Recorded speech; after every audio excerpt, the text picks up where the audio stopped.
حضرت علی: جو دل دوسروں کی تکلیف دیکھ کر بے چین ہو جائے تو جان لو کہ اس دل میں اللہ رہتا ہے۔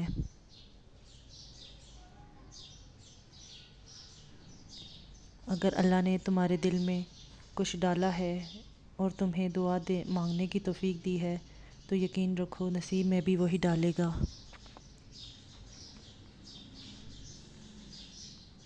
رسول اللہ صلی اللہ علیہ وآلہ وسلم نے فرمایا، ہر چیز کا ایک دل ہوتا ہے۔ قرآن کا دل سورہ یاسین ہے۔ جو شخص سورہ یاسین پڑھتا ہے اسے 10 قرآن پڑھنے کا ثواب ملتا ہے۔ محنت کا پھل اور مسئلے کا حل رب دے گا، یہ مت سوچو کب دے گا، جب دے گا تو بے حساب دے گا۔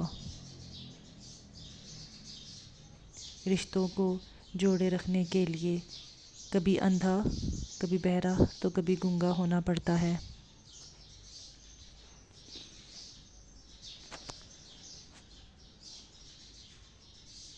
رسول صلی اللہ علیہ وآلہ وسلم نے فرمایا، تم کسی کی کمزوریوں کی تلاش میں نہ رہا کرو اور جاسوسوں کی طرح کسی کے عیب معلوم کرنے کی کوشش بھی نہ کرو۔ وہ شخص جنت میں داخل نہیں ہوگا جس کے دل میں ذرا برابر بھی تکبر ہوگا۔ جو تم کو خوشی میں یاد آئے سمجھو تم اس سے محبت کرتے ہو، اور جو تم کو غم میں یاد آئے تو سمجھو وہ تم سے محبت کرتا ہے۔ حضرت علی فرماتے ہیں، نامکمل علم فساد پیدا کرتا ہے۔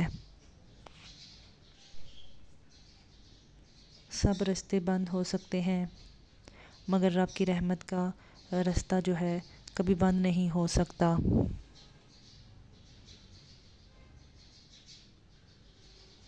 اے مومن، جب تک تو نقصان سے ترقی نہ کرے تب تک کمال کو کبھی حاصل نہیں کر سکتا۔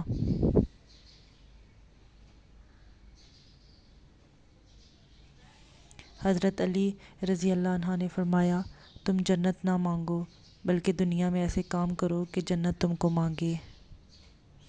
آج اگر زندگی مشکل ہے تو کل کی آسانی کا وعدہ بھی اللہ نے کیا ہے۔ اللہ سے خوب مانگو، اللہ تم سے امید سے بڑھ کر دے گا۔ ساری دنیا کے سارے لوگ تجھے اپنے فائدے کے لیے چاہتے ہیں، صرف تیرا رب ہی ہے جو تجھے تیرے فائدے کے لیے چاہتا ہے۔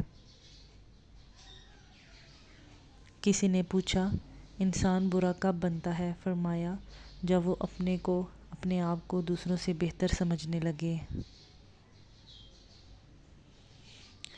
دعاؤں کے روپ میں ملنے والی جو محبتیں بہت قیمتی اثاثہ ہوتی ہیں۔ حضرت علی فرماتے ہیں، سورہ انعام جس مریض پر بھی پڑھی گئی ہے اسے اللہ تعالیٰ شفا عطا فرماتا ہے۔ سارے جتن شکل کو سنوارنے کے لیے کیے جاتے ہیں، مجال ہے جو دل کی کالک کی طرف کسی کا دھیان جائے۔ دو اعمال ایسے بھی ہیں جن کا ثواب کبھی تولا نہیں جا سکتا، معاف کرنا اور انصاف کرنا۔ دنیا کا سب سے مشکل کام اپنی اصلاح کرنا اور سب سے آسان کام ہے دوسروں پر تنقید کرنا۔ مجھے مایوس ہونے والے شخص پر تعجب ہوتا ہے جبکہ اس کے پاس استغفار کی قوت موجود ہوتی ہے۔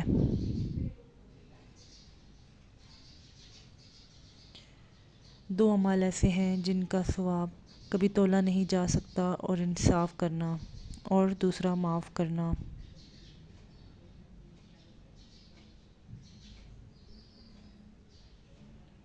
ہر بات پر ہاں میں ہاں ملانا منافقوں کی عادت ہوتی ہے۔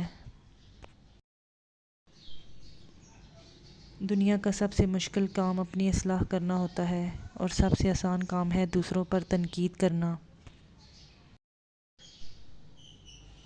تمہارے والدین تمہیں بچپن میں شہزادوں کی طرح پالتے ہیں، لہذا تمہارا فرض بنتا ہے کہ ان کے بڑھاپے میں ان کو بادشاہوں کی طرح رکھو۔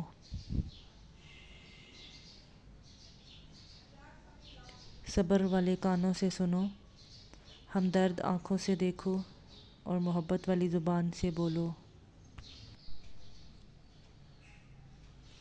رشتے کبھی بھی قدرتی موت نہیں مرتے، ان کو ہمیشہ انسان قتل کرتا ہے، نفرت سے، جھوٹی انا سے، نظر اندازی سے اور غلط فہمی سے۔ حضرت علی فرماتے ہیں، جب دل گھبرائے تو علم نشرح پڑھ لیا کرو، بے شک ہر مشکل کے بعد آسانی آتی ہے۔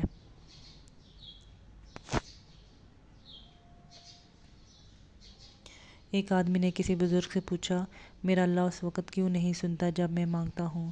بزرگ نے مسکرا کر کہا، وہ تیرے گناہوں کی سزا بھی اس وقت نہیں دیتا جب تو کرتا ہے۔ انسان کی دو ہی کمزوریاں ہیں، بنا سوچے عمل کر دینا اور سوچتے رہنا، عمل نہ کرنا۔ رشتوں کو ایسی خوبی سے نبھاؤ جیسے شہد کی مکھی پھولوں سے رس بھی لے لیتی ہے اور ان کا نقصان بھی نہیں ہونے دیتی۔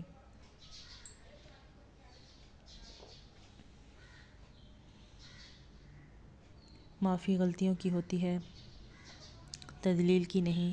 کسی کو دی گئی اذیتوں کے بڑے بڑے کفارے ادا کرنے پڑتے ہیں۔ منافقت سے بہتر ہے کہ تم کافر مر جاؤ، کیونکہ جہنم میں کافر کا درجہ منافق سے بہتر ہے۔ رسول صلی اللہ علیہ وسلم فرماتے ہیں، بے شک اللہ تعالی فحش اور فحاشی کو پسند نہیں کرتا۔